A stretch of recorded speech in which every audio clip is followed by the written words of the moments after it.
Hey there folks, Josh again with Shamrock Overhead Door. Want to put together this video for you to show you the difference between a door that hasn't been serviced in quite some time versus a door that just had a complete rebuild done to it.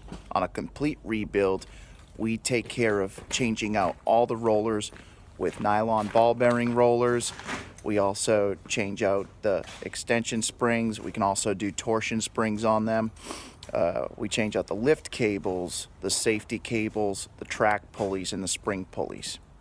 It makes a significant difference in terms of sound and rattling or any shaking with the garage doors.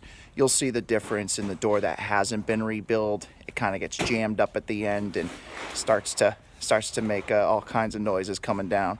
I do have to say on this video that there is two different types of operators in there. In fact, the door that we did the rebuild on is going to have the older operator on it, surprisingly, but you'll see the difference. Stay tuned.